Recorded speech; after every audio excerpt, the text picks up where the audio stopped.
NC State football kicks the Hive and gets stung down in Atlanta. Another insufferable loss for the NC State Wolfpack.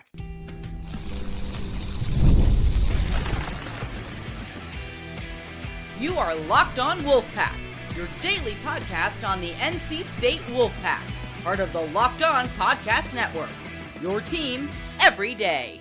What's up, Wolfpack Nation? It's time to get locked in with Locked On. Thanks for making Locked On Wolfpack your first listen each and every day. We are free and available wherever you get your podcast and on YouTube, part of the Locked On Podcast Network, your team every day. Our Monday opening sponsor is FanDuel. You can earn big on FanDuel betting the NFL. New customers can place just a $5 bet, and you'll get started with $150 back in bonus bets if that first $5 bet wins. Head on over to FanDuel.com in order to get started. Happy Monday to all. As always, I'm Grayson Boone, joined by former Wolfpack defensive tackle Kenton Gibbs. Kenton, we had a little bit of a long weekend, so to speak, being that NC State played on Thursday. Didn't have to suffer another loss from the Wolfpack on Saturday. Certainly did not make Thursday night's result any easier to stomach for the remainder of the weekend. NC State loses on Thursday night 30-29 in Atlanta, and it was brutal. We're still here on Monday trying to pick up the pieces. I'm tired, man. I'm tired of talking about a team that just can't get out of its own way. I'm tired of a team that can't coach its way out of a wet paper bag. I'm tired of this team. And that's so disappointing based on how we sounded just a couple mere months ago about what we thought to be a very talented NC State football roster.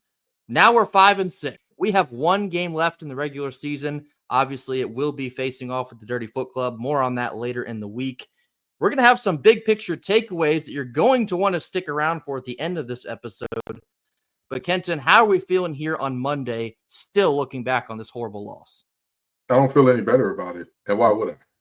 What has happened that would make you say, this loss is a little better because of this.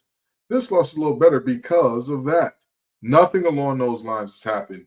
And after looking at the stats more deeply, and after hearing all of the post-game pressers, I walk away a little more dejected than before, if I'm being quite honest. Because what I saw in this game and what I saw in terms of the explanation surrounding certain things from this game, I walk away thinking this feels like who we are in perpetuity, more so than this year was an aberration. And I really hate that feeling. I really hate that feeling. I really want to believe, hey, this is a terrible year. And don't get me wrong.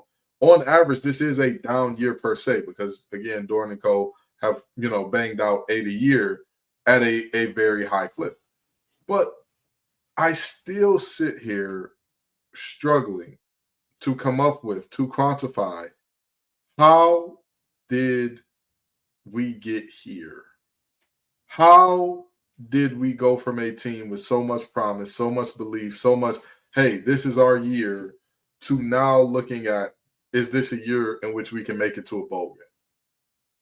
How did we end up in this situation where you hold one of the best rushing teams, not just in the conference, in the nation, to a rushing performance that for any team, for the most part, up until that last drive, 70 yards, basically, any team in the nation, that is below lackluster in terms of running the ball.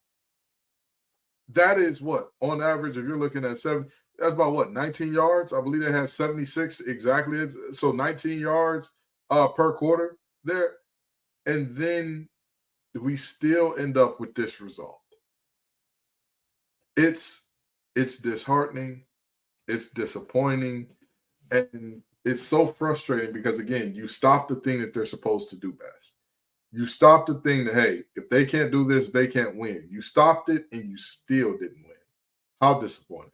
What a letdown. There's been a couple times this year when speaking on Monday following a loss, we tend to get into the idea of, like, if I told you before the hand that XYZ was true, you would think NC State won the football game.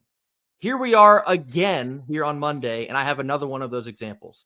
If I told you that one team rushed for 253 yards and 4 touchdowns, and one team rushed for 119 and 2, you would most certainly think that Georgia Tech was the team that ran for over 250 yards. It was not. It was NC State.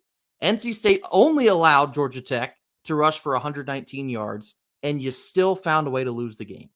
How disheartening is that? You also have to factor in the point that Haynes King ended up being a relative non-factor in this game. They left him on the sideline for much longer and gave the game over to Aaron Philo to go out there and win it, a true freshman. And he was able to get it done on the final drive of the game because NC State was playing prevent defense, and all he had to do was just scurry down the field, I think 3 or 4 times, and that was enough to give them the lead back within the final minute. Disgusting. And it's really not so much that we're upset that NC State lost. It's how they lost. It's the manner in which you found a way to grab the lead late in a game that you really didn't deserve to win, but you found yourself with the lead and your chance to put your foot on their throat and escape with the win, and you still found a way to give it back to them. How many times can you do this in 1 year? How many? I think that's 4. Because Clemson and Tennessee, you never really stood a chance. But Syracuse, you gave that game away. Wake Forest, you gave that game away. Duke, I think Duke probably earned it more than we gave it away, but we still had our opportunities that we gave away. And now Georgia Tech here, yet again, another game that you have given away. This is what this team does. And we've said this for the last couple of weeks. They are a team that is self-destructive, they have no identity, and they cannot find a way to win when it is winning time. That is what this team is. So now you have 6 losses. You're in the final week of the season. Sure, people prop this up as the Super Bowl. You're playing the Dirty Foot Club. It's not that. Because even if we win, it doesn't matter. You're 6-6. It just doesn't matter. Do we want to beat them? Yes, of course we do. We always do. But it just there's no oomph behind it. There's no silver lining. There's no reward. This season has been a failure, and there is no getting around that. I disagree with you vehemently on some of the things you said there. Okay. I am with you in that this season is a failure regardless of how this game goes. There is not a world in which beating UNC does not feel like the best thing in the world. Okay, yes, but in the I don't give a damn. I don't give a damn if people say it's our Super Bowl. I don't care. I do not care. I can give a rat's behind about that. You can say it's our Super Bowl. Don't care. Yeah. I want with every fiber of my being, everything in me, cannot stand those guys. I don't like anything about them. I don't give a damn if we were 0-11. That game there, you better put some stank on it. You better find something on it. Because that, again, I dislike some teams. I really do. There's only one team, one sports organization that I hate more than the Dirty Foot Club, and that's the Green Bay Packers. That's it. Those are nothing else in this world makes me as angry as thinking about that squad winning. Nothing in terms of sports can make me that angry. With that in mind, you are right about, hey, this season's a failure. I can agree with that. I can agree 1,000% based on the expectations. And one of the reporters asked Lauren, does this feel like 2019? And I would say that this season is much worse. Yeah. Don't get me wrong. Yes, you had your starting quarterback miss significant chunks of the season with injury. Absolutely. But with that being said, there were things going wrong even outside of him. In a year where you were supposed to be competing for an ACC championship in your first 2 games against Power 4 teams, you were outscored handily. Yeah. And if it were not for a lot of points put up in garbage time against Clemson, that score would have been even more lopsided. It probably would have been about 100 and something to 20 in the combined score of both of those games. If these squads did not relent to some degree and all right, the hay's in the barn. We've devastated this team. It's over with. So from that standpoint, absolutely a failure. But again, I do not care what's going on, how it is. If there's a literal pissing contest, I need to see you all up against the fence with jugs, gallons of water, and some water pills to force it on out because we need to beat those guys. That is the essence. That is part of who you are. That hatred for them is part of it's ingrained in Wolfpack culture. And the minute you lose that, don't get me wrong. Again, I'm not saying, hey, destroying the Dirty Foot Club would remedy all the problems this season. I'm not saying that. But I'll be damned if it won't make things a little bit better going into the offseason or going into bowl season as well. I think what I was trying to say on the point with the UNC is that even if we do win, that doesn't mean the season was okay. Not even okay, a baseline of okay. The season's not okay. Even if you do finish 6-6 and you beat the Dirty Foot Club, it's still an awful season. Now, of course, yes, that being said, there's no white flag waving quite yet because we still got one more game, and it is the game for NC State. It is the game. Whether the folks that wear light blue want to call it our Super Bowl, which is crazy to me, or not, this is the game. So despite NC State, you can basically light their season on fire. It is a complete failure, and big picture, nothing really matters from this point on. However, you better dump it out for this one. You better give all you have for the red and white for this one. That is the absolute least we can ask. However, we'll see what we get come Saturday. Coming up next, we're getting into our offensive and defense reviews from this Georgia Tech game. This comes after a quick word from our sponsors. Tackle the NFL action this season with FanDuel, America's #1 sportsbook. Right now, new customers can bet just $5 and get $150 back in bonus bets if that first $5 bet wins. The FanDuel Sportsbook app gives you everything you need to place live bets on the NFL, all in just one singular place. When you get a hunch in the middle of a game, you can check out the latest stats, view live play-by-play, and so much more on the very same page that you're placing all of your bets. Head on over to FanDuel.com in order to join today. You'll get started with that $150 in bonus bets if that first pesky $5 bet wins. That's FanDuel.com to get started. Never waste a hunch and make every moment more with FanDuel, the official sportsbook partner of the NFL. Middle portion of our Monday show, now moving into our offensive and defensive reviews from the Thursday night loss at Georgia Tech. Our first three offensive keys, number one was to score at least 28 points. We did actually accomplish that despite our best efforts not to. In fact, we also scored 22 points in the fourth quarter alone, capped off by that heroic run by Hollywood Smothers that ended up not mattering, sadly enough. But we do finish with 29 points, and that was good enough to clear key number one. Number two, CJ Bailey earned a QBR of 70+. Did not accomplish that one. In fact, it was a very rough night for CJ Bailey through the air. He threw for 3 picks, did not have much consistency either. His QBR was just 44.9. The third offensive key was to average 6+ yards on first downs. Did not accomplish that one. However, some of our biggest plays of the night actually came on first down. So the average was pulled up a little bit, but not quite enough. It was 5.3 yards on first downs.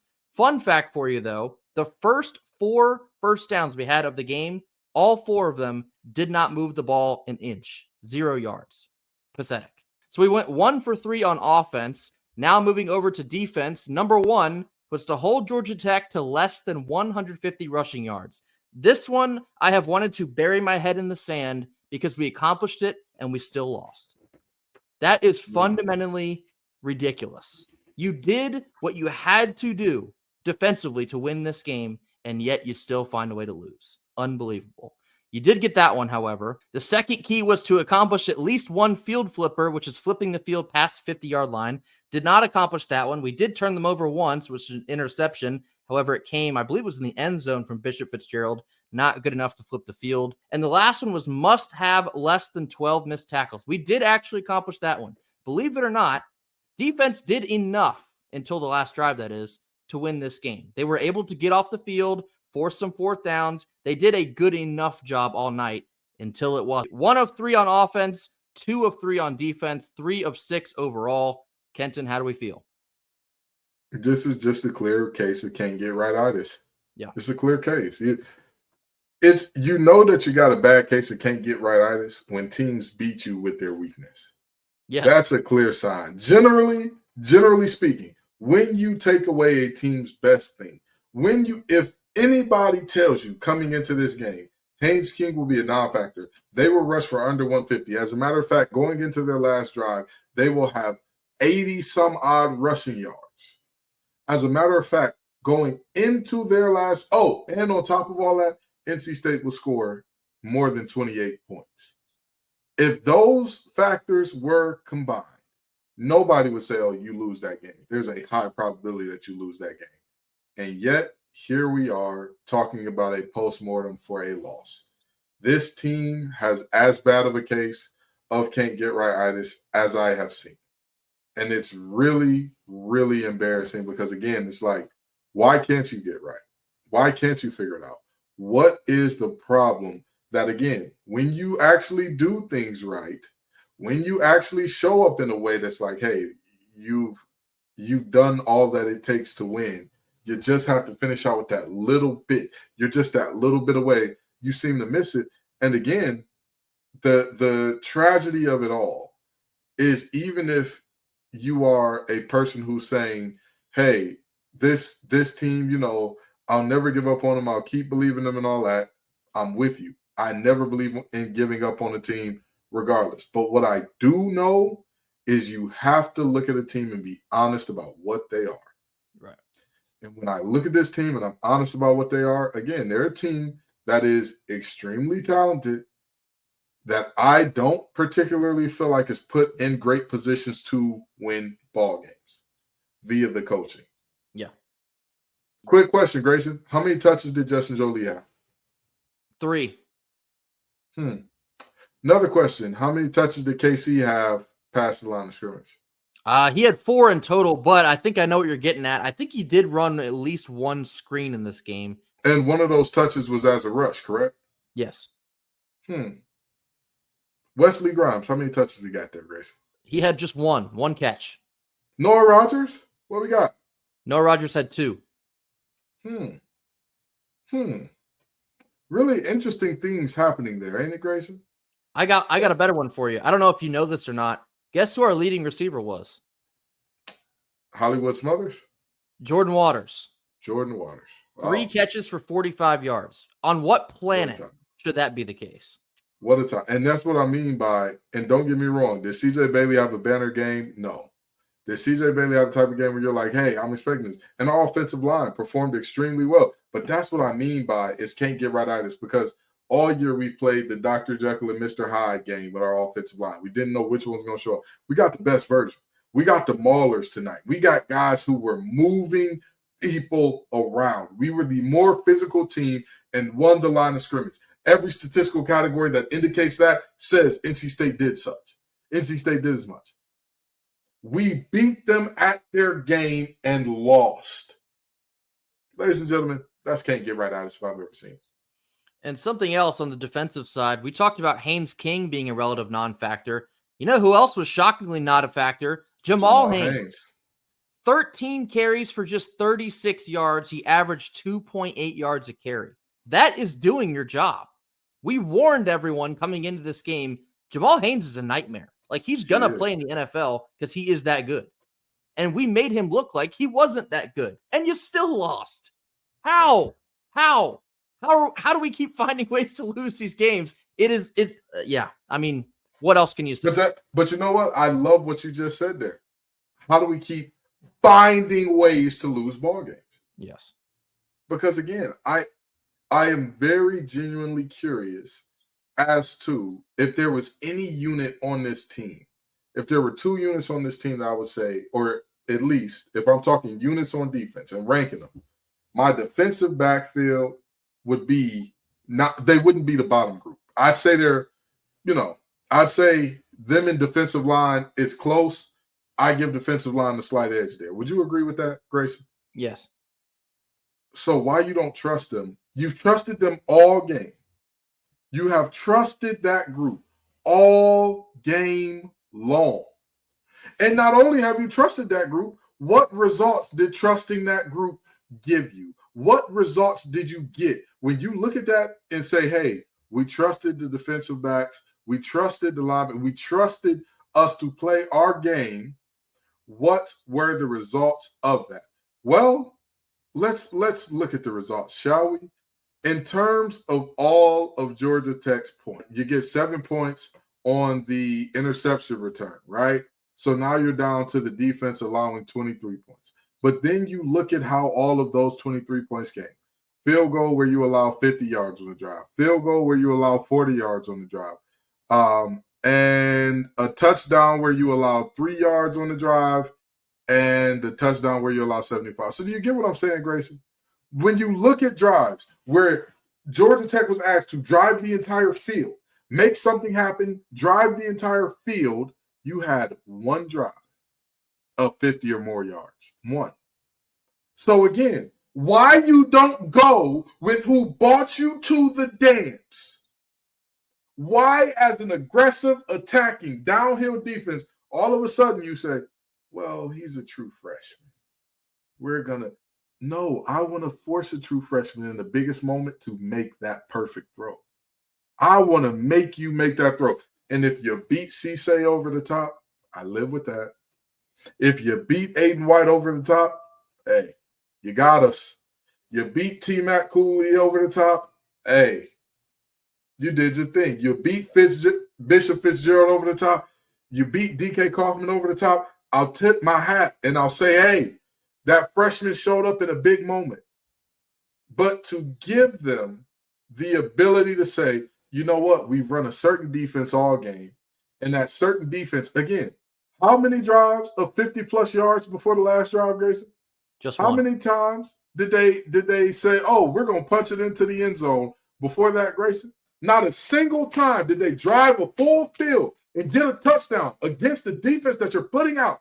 Yeah. And now all of a sudden you say, well, let's go ahead and, let's just prevent. Let's just back it up. No! Be who you are. Be who you are all the way. Trust who you are all the way. And if I die being who I am, I'll die being who I am. Yes. If I lose being who I am, I'll lose being who I am. I'm not going to have my team lose a football game because while we're at attacking downhill defense, all of a sudden we said, all right, the hay's in the barn, boys. We're good to go. And yet that's what happened. And to that point, that's why I had no problem with Smothers running in the touchdown. I know a lot of people said, well, he should have dropped the 2 or dropped the 1, run some clock down, and then kick a field goal to win. One, a field goal is not guaranteed. So even if you do drop at the 1, Georgia Tech could block it and it's game over. But 2, your defense, to Kenton's point there, had been playing well enough all night long that you should have been able to trust them to end the game.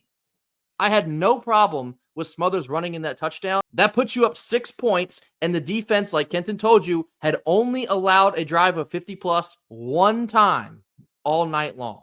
The defense was in the position to win the game. You got to go out and get it done. And I do hang that on the head of Tony Gibson. He needs to know that the defense shouldn't be in prevent. You can't allow freshman quarterback Aaron Philo to get whatever he wants on the ground, play after play after play, drive down, and then score the game winner. That simply cannot happen. It didn't happen the whole night. Why would you allow it to happen now? That was a failure on the defensive coaching staff to go out there and close this game. The game was right there. Georgia Tech had handed us with both hands the game. Please, sir, we wouldn't like to win this evening. It was right there. And you gift wrapped it and handed it right back. It's not even Christmas yet, and it came a month early for the Yellow Jackets on Thursday night. Absolutely pitiful. Now, to that point, what we were talking about earlier, we have some big picture takeaways that may or may not get a little bit spicy. You're going to want to hang around for this after a quick word from our sponsors. Our second Monday sponsor is Gametime. Gametime has a new feature called Gametime Picks, and it makes getting tickets to all of your favorite live events easier than ever before. Gametime Picks filters out all of the fluff to show you only incredible deals on great seats, and you won't have to waste time searching through thousands of tickets. If you're still in the market for heading on over to Chapel Hill this weekend, get over to Gametime and save more today. The curation of Gametime Picks makes it easier to save more on sports, concerts, comedy, theater, you name it, they got it. Toggling the all-in pricing feature on the app will show your total upfront so you receive 0 surprise fees at checkout. And as always, you get that panoramic view of your seat in the app before you buy, so you know exactly what to expect upon arrival. Take the guesswork out of buying tickets with Gametime Picks. Download the Gametime app, create an account, and use code LOCKEDONCollege for $20 off your first purchase. Terms apply. And again, create an account and use redeem code LOCKEDONCollege. That's LOCKEDONCOLLEGE, Locked On College, for $20 off. Download Gametime today. What time is it? You already know. Gametime. Last couple minutes of our Monday show. Now getting into the big picture takeaways from our 30-29 loss at Georgia Tech. If you had joined us on our post-game live on Thursday evening, we had been alerted to the fact that Coach Dorn had some comments on those last couple seconds at the end of the game when we called a timeout, when in reality didn't need to, ended up settling to kick a 58-yard field goal, when in fact we could have kicked a much shorter than a 58-yard field goal. He had some comments. We told you we would bring them to light here on Monday. It's now time to do that. So here is Coach Dorn post-game with some comments on the clock operator at Georgia Tech. 2 seconds left. We were trying to get the ball down the field, which we did to Dakari. Really nice ball, really good catch. When the play ended, there were 5 seconds left on the clock. And where the ball was placed, we weren't on the hash. We were in the middle. Would have loved to have run a play, try to get a few more yards, called a timeout so that we could discuss. Felt like with 5 seconds, the field goal was the safest thing to do. If you throw it and they don't get out of bounds, the game's over. Obviously, clock operator has some things to do with that. And the thing I'm disappointed in is after the timeout, after we break the huddle, they come over and tell me they're adding a second to the clock. And, had I known there were 6 seconds, it would have been a different conversation. We could have thrown a quick out, had a little bit more cushion. I don't think people understand how precious every second is. And so I was disappointed in that. And, there was another time in the game where 3 seconds ran off after a punt. It was 2:43 on the clock, and they let it run down to 2:40, And these seconds matter. And so I say whatever you want about it, but to me, that was bad clock operating by them. Now, Kenton, you had some thoughts on this, and you wanted this video to be on here. Actually, shout out to Corey Smith of Pack Pride, who posted this video on Twitter. Kenton, tell us what you had to say about it. First thing first, some of you all commented about the fact that you heard me saying damn clock operators at the end of that video or at the end of our live episode. Apologies. My bad. Oopsie. I'm human. Here's the deal, though. Honestly and truly, the more I think about it, the more I say there's nothing Doran could say to be right in this situation, and yet he still found a way to say the wrong thing. At the end of the day, we are looking at year 12. We are looking at year 12 battling to get to a bowl game at the tail end of the year. There's nothing that can be said to be right here, but I'd rather hear the cliche, hey, kudos to those guys, we got outcoached and outplayed, than to hear blaming the clock operator. Are we cool? Are you okay? Like, what? In what world, if I do recall correctly, it was out of an incomplete pass. Yep. That the decision to take the time out and kick the field goal was made. I just need to know. Why the hell would you ever call a timeout out of an incompletion in that situation? Even if you think to yourself, hey, I don't think there's too much we can do with these last few seconds. Grayson, just out of curiosity, the last touchdown that NC State scored to take the lead originally, it must have been a deep ball by C.J. Bailey, right? It must have been something that's very time consuming. It must have been a play action shot on 2nd and 1 or something like that. You catch the defense off guard, right? 53-yard run by Hollywood Smothers. 53-yard run by Hollywood Smothers. Lord have mercy. So you're telling me that the distance he ran for the last touchdown would have been longer than where he would have potentially had to score from here? Correct. Well, we know scoring on that type of run, it's one of those 1 in a million things that happen that often. I'm a liar. It actually does happen much more commonly than 1 in a million. But for kicks and giggles, we'll pretend that it doesn't. Okay? Even if you decide to run the ball there and say, hey, we'll get all we can. How many yards did NC State average per rush, Grayson? 8.7.